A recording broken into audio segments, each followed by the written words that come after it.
in our first tale of dark temptation, the City of Light, shrouded in mystery.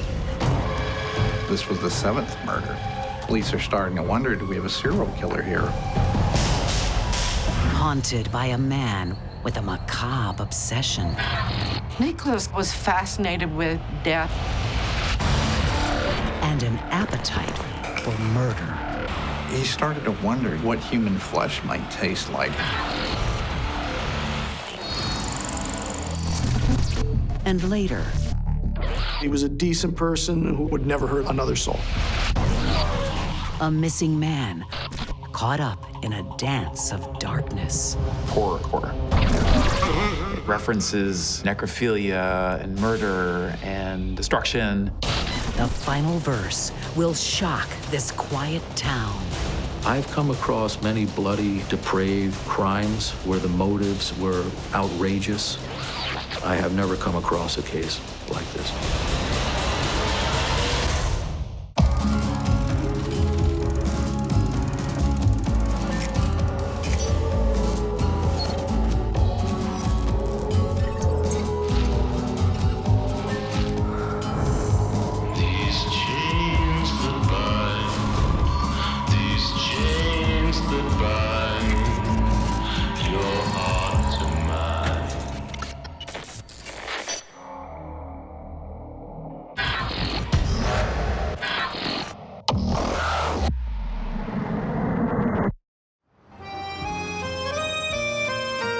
The city of Paris prides itself as the home of fine dining. A stylish hub of culinary delights and exotic delicacies. Michel, allez! Robert, j'ai 2 amandes, un lapin. Tu es bon? Bien, j'arrête. In the early 1990s, Thierry Bisanier trades in this mouth-watering temptation. Thierry Bisanier was a man who loved food. He owned a restaurant in the Paris area. He was a restaurateur, and he was pursuing an elegant and cultured life. Despite his busy life, the 34-year-old can always find time for his favorite customers, his parents.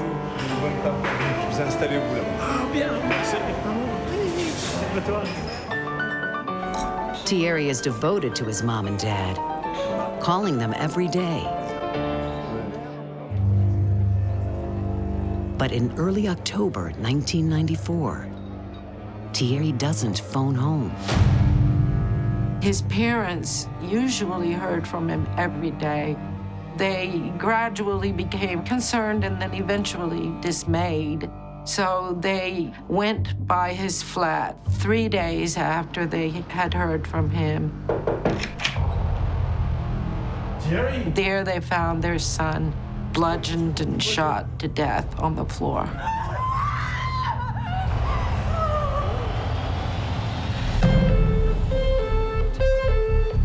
Wallet, his identification, his checkbook, even stole some oddball things like a clock radio. French police find no fingerprints. The only clue comes from Thierry's computer. He went on a dating site online. Thierry's been visiting gay chat sites. All he was guilty of doing was looking for a little bit of love. And he's not the first gay man to be murdered in Paris this month. This was one in a series of similar homicides that had occurred that month in Paris involving homosexuals. This was the 7th murder. So now police are starting to wonder, do we have a serial killer here? Are these all connected? For 2 weeks, French detectives seek clues to the crazed killer's identity. They have nothing to go on. Until a strange man walks into an electronics store. He went to go buy a VCR from the store. The customer tries to pay for the video recorder with a check from Thierry Bisanier's checkbook.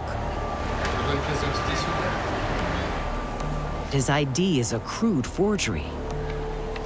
He used Thierry's identification, only he had placed his photo over top of the victim's photo. So when the clerk looked at the license, it was very obvious that something was wrong here, that this wasn't correct. So he notified police. Realizing the jig is up, the man flees. But he leaves behind his fake ID. Now cops have a picture of their prime suspect. A few weeks later, police spot the strange man again in an unlikely place. A Paris night spot famous for temptation. The Moulin Rouge. And they said, hey, this looks like the guy whose photo was on that driver's license a couple weeks back trying to use the stolen identification. The man's name is Nicholas Clow. The 22-year-old seems an unlikely killer. He was an attractive man, very nice looking, nice physique, well-mannered, well-read. When detectives search his apartment, they soon realize good manners can hide a multitude of sins. The police walked into this room and beheld this scene of horror. The French are renowned for their sense of style. But Nicholas Clow's home has a macabre twist. Every wall was covered with the most lurid posters. He had a huge collection of porn, VCR tapes. They found bone fragments, they found teeth, they found all these items he had stolen out of mausoleums.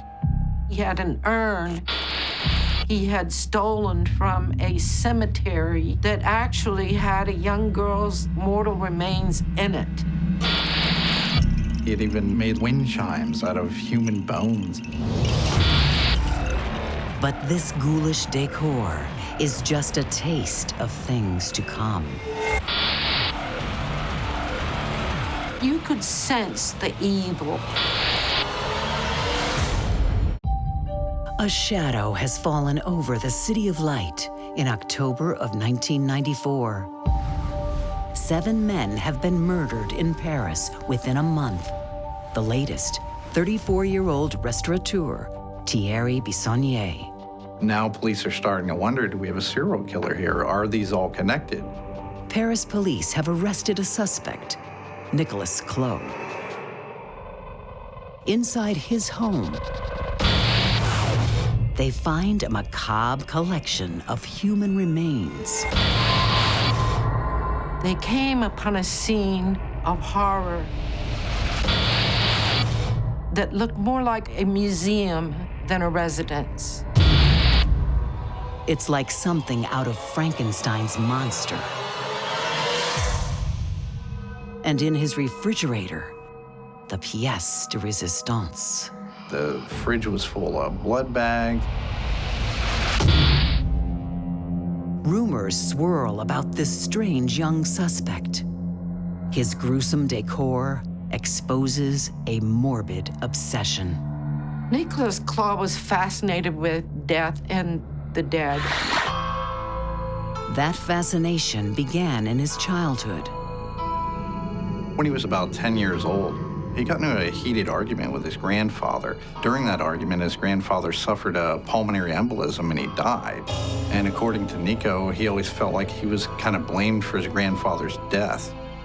He not only probably felt very guilty, but he also had this kind of traumatic exposure to death at such a young age. Forensic psychologist Dr. Stephen Diamond says that early trauma came to haunt Nicholas Clow.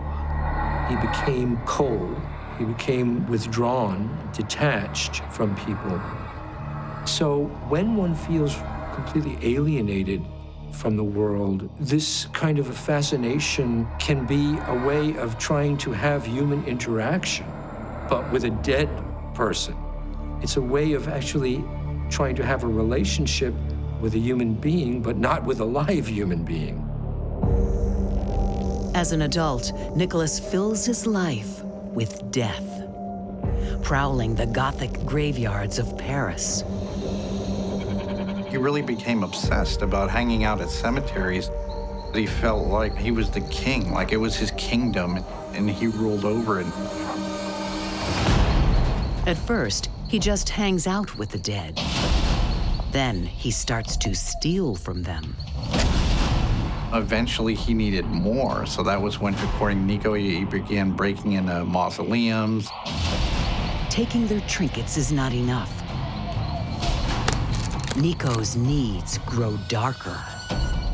He opened a coffin, and there was a corpse in there that had been in there for quite a while, almost completely decomposed, and he actually stabbed the corpse.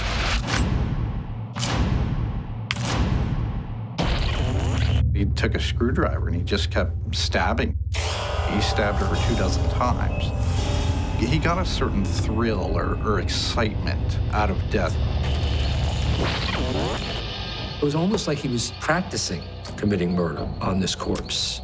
Part of what he was doing was also related in some way to some kind of an expression of his hatred toward other people and toward society and toward life. If you hate life, then you worship death. Grave robbing is dangerous business.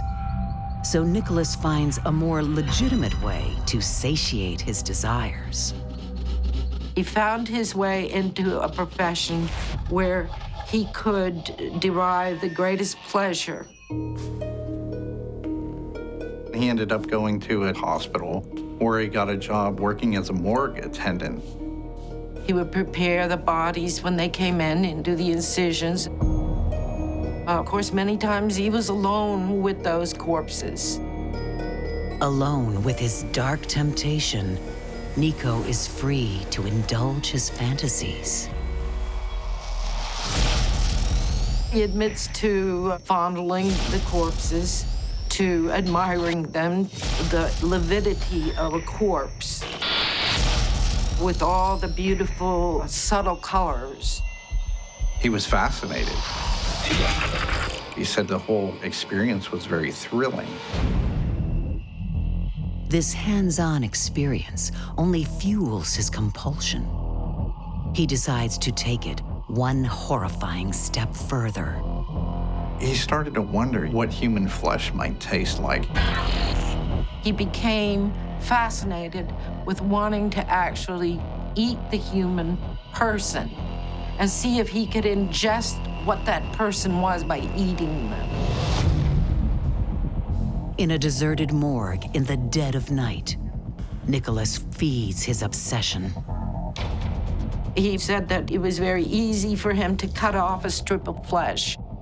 The meat that he ate, he compared it to tartar steak.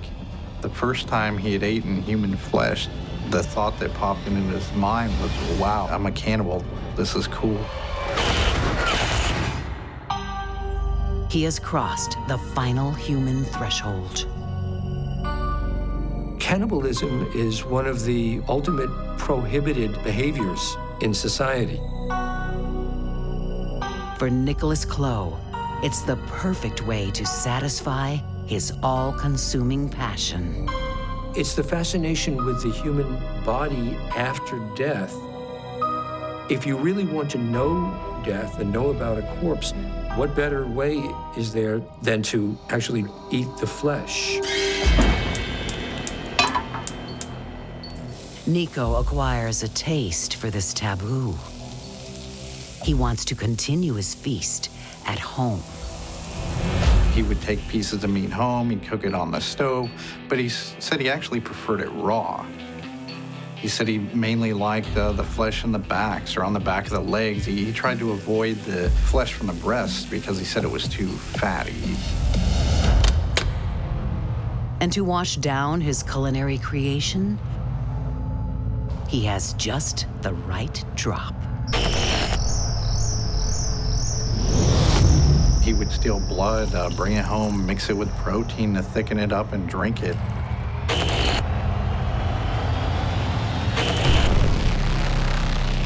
Even these gruesome dinners won't satisfy Nicholas Clo's cravings.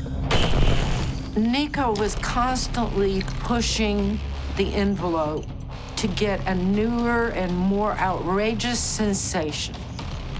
If he'd had a sensation before, that was old hat. He needed to know what was next. What's next on the menu is unthinkable.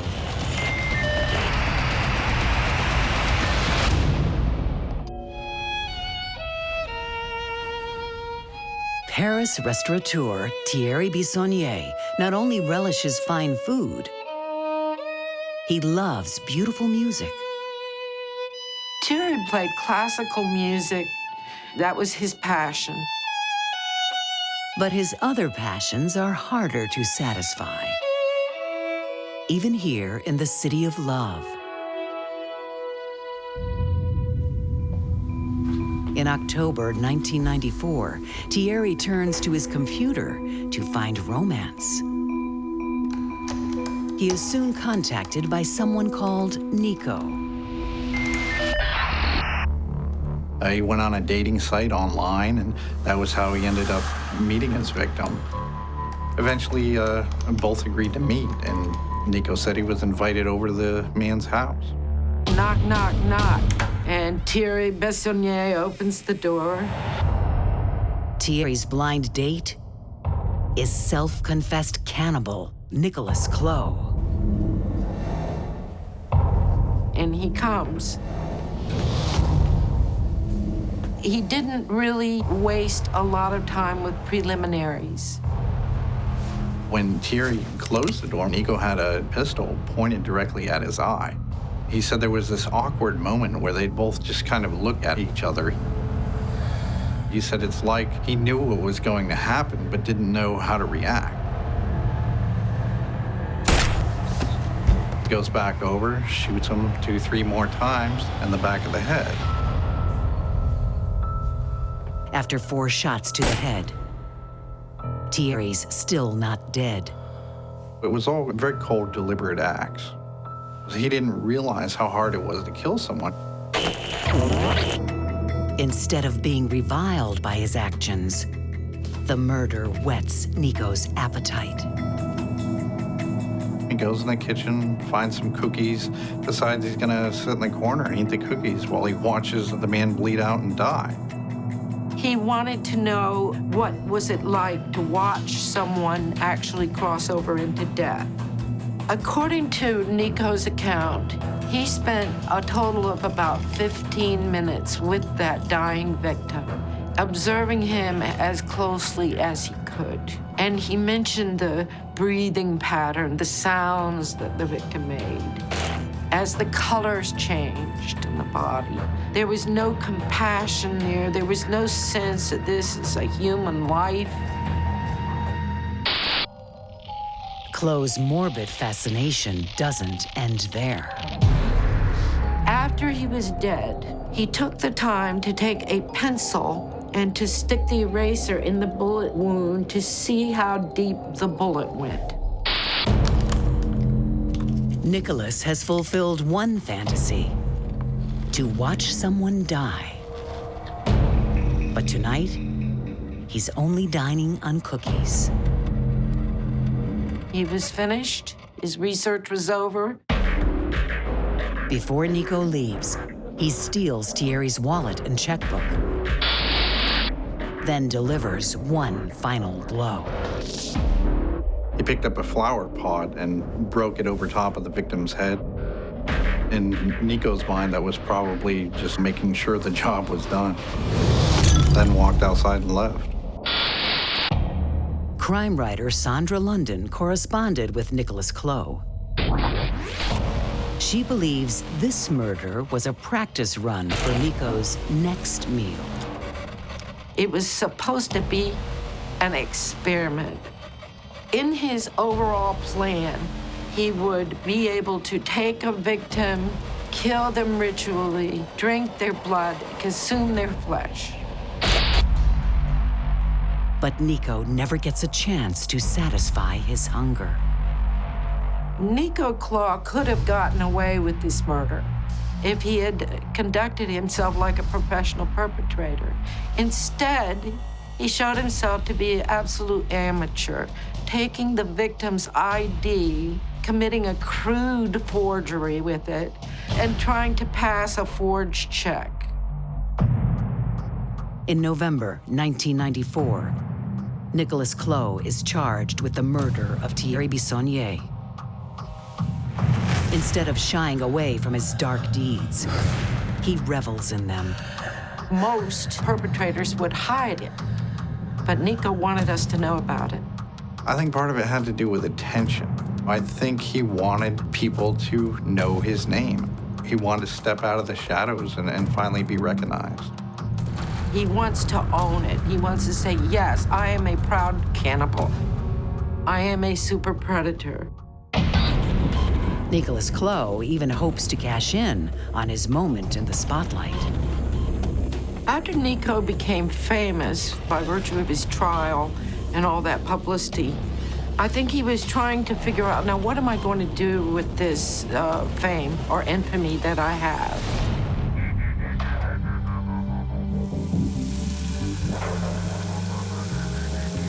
Nico was trying to put together a cookbook about his recipes.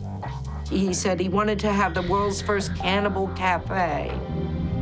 He also turns his hand to painting. I asked him what he wanted to do with his artwork in the future, and he said he wanted to paint corpse, and he had limited his palette, and that was what he wanted to do next, to paint the corpse because of the beautiful, subtle colors. Sandra London knows Nico Clos better than most. She worked with him years later. I was asked to do a book on the reality of vampires, and so he was very cooperative with me. He did the illustrations for the book by painting oil paintings of all of the famous vampires that I was writing about. But Clos the cannibal has broken a sacred taboo. He is not lauded for his crime. He is reviled for these gruesome acts. The sheer horror, the visceral horror of the things that he's so blithe about came as a bit of a surprise to him. He thinks the culture's ready for this, and the culture is not or never will be. He was not admired. He was not asked to be the king of the prom or anything. People are horrified. As for the string of other murders that year in Paris, police are never able to link them to Nicolas Clos. If Nico had not been caught for the murder, I don't think he would have stopped committing crimes. I think in his mind, he would have had to start to think about how he could top that. What's the next thing I could do? The reason he kind of graduated from just breaking into cemeteries and mortuaries into actually committing murder, I think part of it is the need to satisfy the curiosity more deeply. And I think part of it is becoming more emboldened by being able to get away with what he was doing.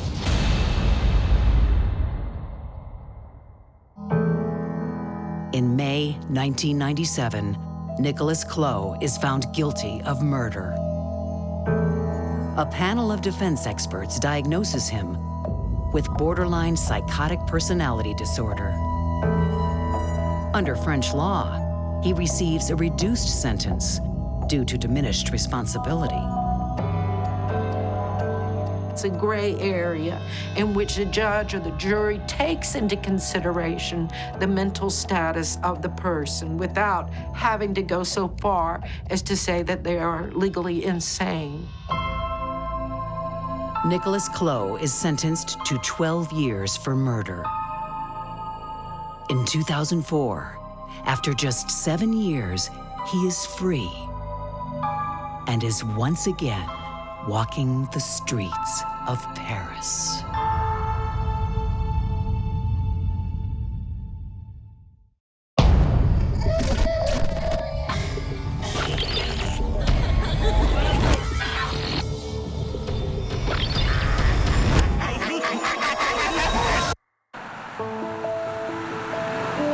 Nestled in the heart of Pennsylvania's Pocono Mountains, Stroudsburg is a town to which cliches cling.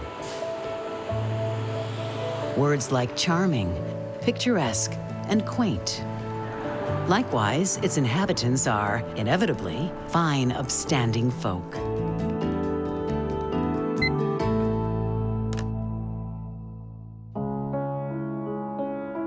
They don't come any more fine or upstanding than former U.S. Army soldier Michael Goucher. Having served his country, the 21-year-old now loves serving his community. He worked as a custodian at the local school. He attended church regularly. He was part of the choir. He played the organ for the choir. He was interested in law enforcement. He did enroll in the local crime watch. So it's strange when on February 3rd, 2009, Michael simply vanishes. The family received a call from Michael's employer that he had not shown up for work. They wait for Michael to get in touch. He would always call, text. As days pass, the phones stay silent. When he went missing, his family was definitely concerned because this was very unusual for him to be gone and not let anyone know or contact anyone in any way as to where he was for so long a period of time. Stroudsburg police aren't worried. Michael's probably been lured by temptations out of town. He met somebody, he was out, he's a young guy, he'll call, he'll come back, no big deal. Soon, Michael's disappearance becomes a big deal. Once his car was found, then that all changed. We discovered the car abandoned up in Price Township off Snow Hill Road. But there's no sign of Michael Goucher. So detectives take their search indoors and online, tracking Michael's computer activity. They discover he's been chatting to another Stroudsburg man, 19-year-old Sean Fremore. And it's more than just a friendship. Michael Goucher met Sean Fremore on the internet. Their flirting goes further when Sean asks to meet up. It's arranged for the day Michael disappeared. According to Sean Fremore, Michael didn't make their rendezvous. And we were supposed to meet up around the time he went missing, but he never showed. Why did Michael get cold feet? Was he ashamed of his tryst with Sean? After all, being gay has already cost him his military career. This was before the repeal of Don't Ask, Don't Tell. When it came out that Mike was gay, he had to leave the military. Did Michael Goucher stage his own disappearance to keep his secrets in the closet? There are deep, dark secrets in this town. Beneath the snow-white veneer lurks a world of shadows.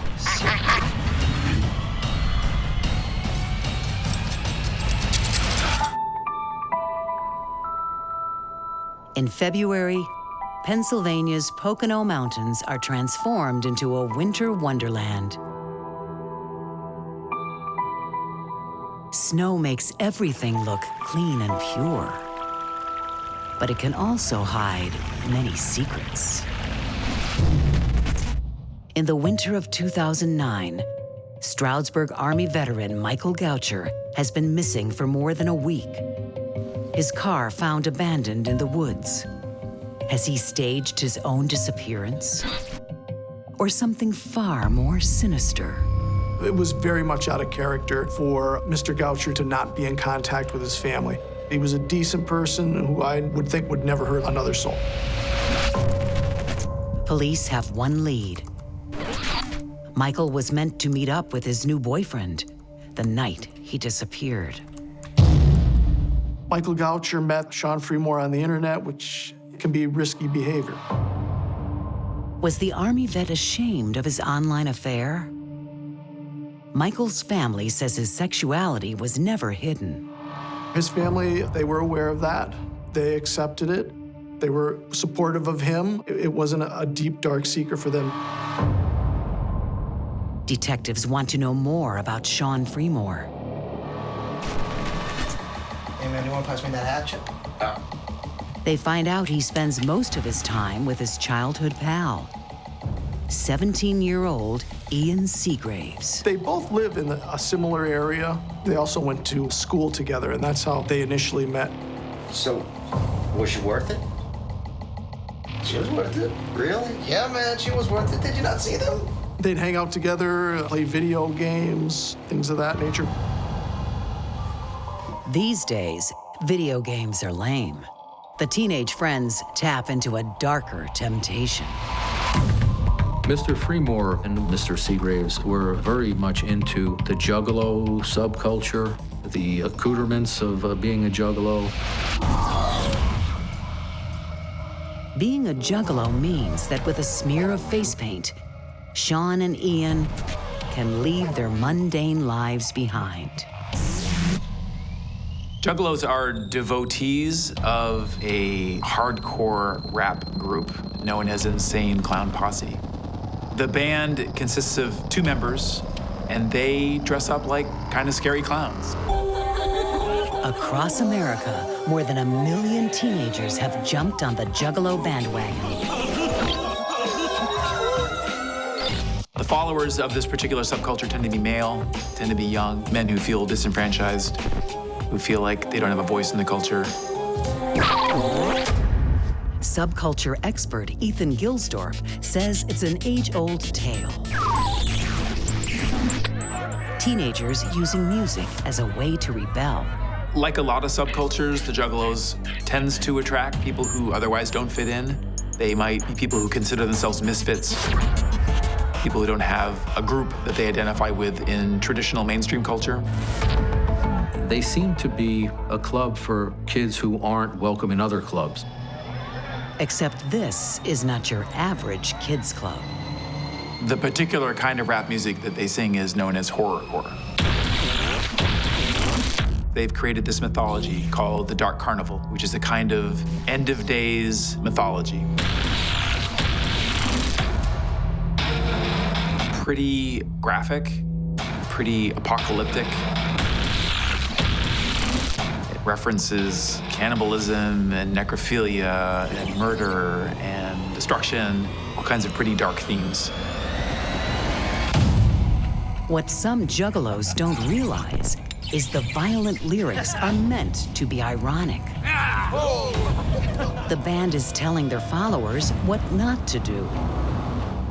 They're not really saying that kids should go out and commit violent acts or do these horrible things that they're depicting. There's a kind of tongue-in-cheek quality to it. It's a message lost on Sean Fremore and Ian Seagraves.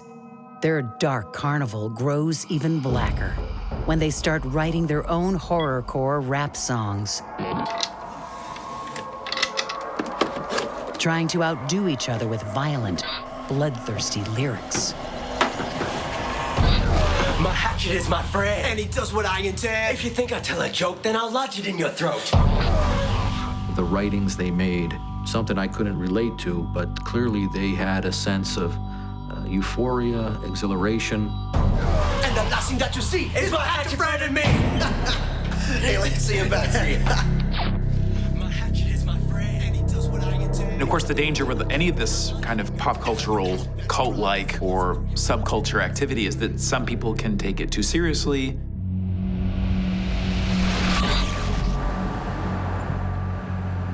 Perhaps missing man Michael Goucher is also hiding under the face paint. Lured into this dark club by his new boyfriend. But cops can't make the connection. Michael Goucher wasn't a follower of the band or similar bands, wasn't in any way affiliated with that subculture. So the search for Michael Goucher continues. And in the woods near where his car was found, a state trooper spots something peeking from the virgin snow. He noticed multiple sets of footprints going into the woods from the road. He saw what appeared to be a shoe laying on top of the snow. He got his binoculars out, he looked some more, and he saw what looked like a human hand protruding somewhat from the snow. It is the hand of Michael Goucher. His body buried beneath a blanket of snow. The snow around his face had melted. His eyes were open wide. He had piercing blue eyes, and they just looked blankly up at the sky. It was a brutal death. There were upwards of 40 stab wounds on the victim. His left front pocket had been turned out. You could see the white pocket sticking out. And at that time, we didn't find a wallet with him, car keys, a cell phone. Then, a resident reports seeing someone near Michael's abandoned car the next day. Sean Freemore. Sean denies any involvement in the vicious attack until police search his car and find 2 notebooks. The contents are bone-chilling. Each of them had a rap about what occurred that night. But there's more. Police also find Michael Goucher's stolen audio recorder. We knew the victim had a digital recorder that he would record his organ church music on. There was more than just church music on it. When they press play, they unravel the horror of this crime. It was almost like a roadmap to how it all occurred. In the sleepy town of Stroudsburg in 2009, 2 teenagers are spiraling out of control. Sean Freemore and Ian Seagraves have entered the dark carnival of the Juggalos. My hatchet is my friend, and he does what I intend. If you think I tell a joke, then I'll lodge it in your throat. It's pretty graphic, pretty apocalyptic. It references cannibalism and necrophilia and murder.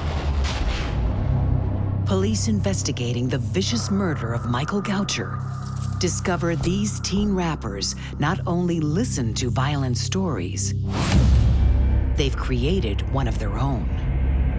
We had it in their own words, talking about what happened. On the victim's own audio recorder, Sean and Ian have delivered a blow-by-blow account of their crime in rhyme. I stabbed him in the throat and then I stabbed him in the head. There was this desire to not only commit the crime, but to later celebrate it. What they rapped about on the recorder matched the physical evidence at the scene. It was almost like a roadmap to how it all occurred.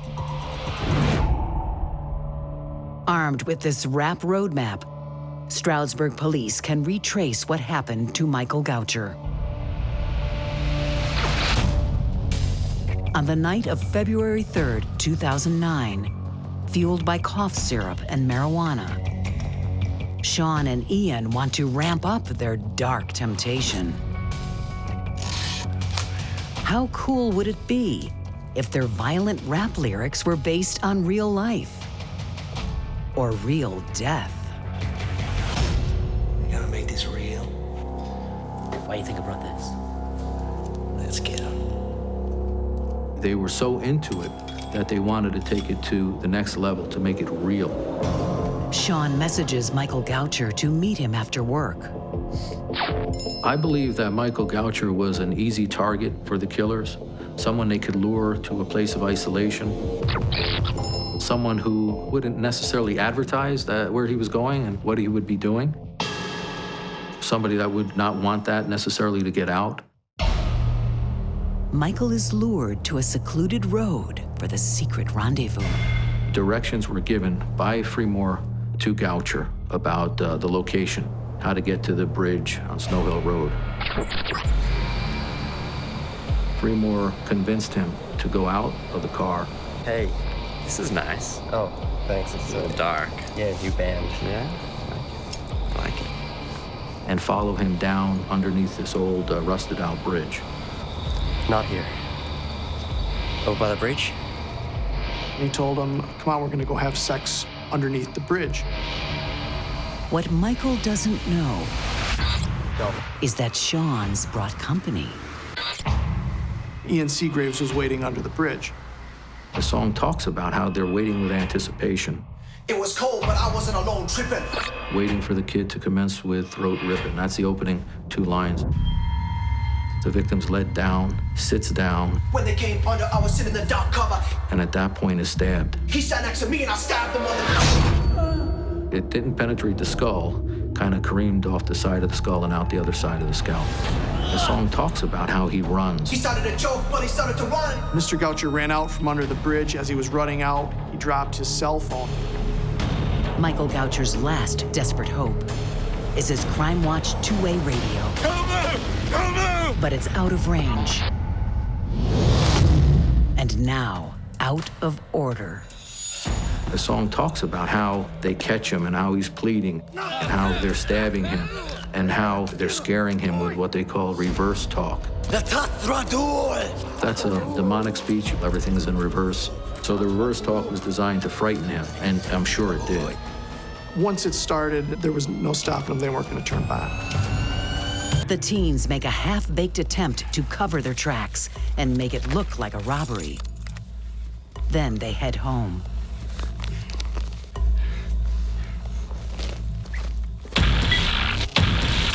We ready? Yeah. All right, let's go. It was cold, but I wasn't alone tripping, waiting for the kid to commit. They not only write the whole story in song, He sat next to me and I stabbed him on the... they also brag about it online.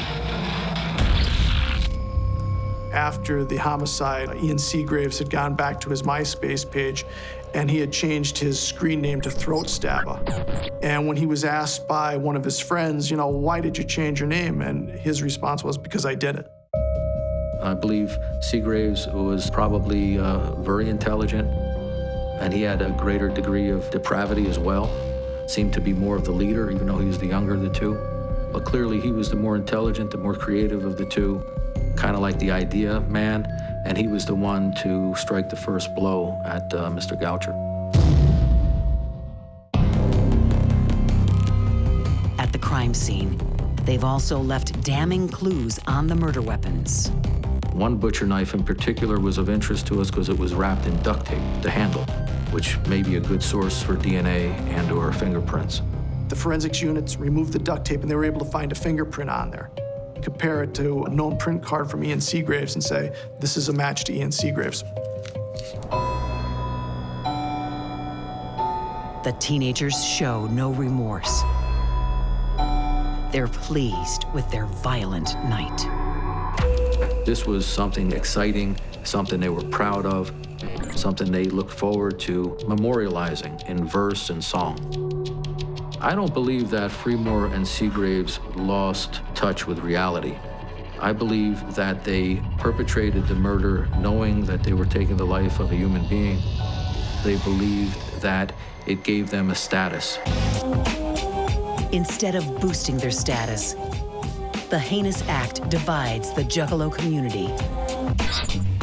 Many speak out against it. At the trial, we had called several witnesses who were into that music that actually testified against Seagraves and Fremore. The teenagers go on trial in September 2011. Inside the Monroe County Courthouse, the savagery of the murder songs stuns the public gallery. But I wasn't alone tripping, waiting for the kid to commence throat ripping. When they came under, I was sitting in the dark cover. I think definitely among the victims' family members, there was this horrified silence. You know, people listened to this and thought they're actually describing in detail how they murdered our loved one. The teenagers aren't fazed. 17-year-old Ian Seagraves relishes his moment of fame. He made it his job to glare at us and smile. And when I played his song in front of the judge, his head was bopping up and down and he was getting into the beat. First Assistant District Attorney Mike Mancuso is still horrified by the futility of this crime. I've come across many bloody, depraved crimes where the motives were outrageous, but there was usually some measurable reason, be it often bad reasons, but a measurable reason. This was solely for the purpose of thrill. And to that degree, I have never come across a case like this.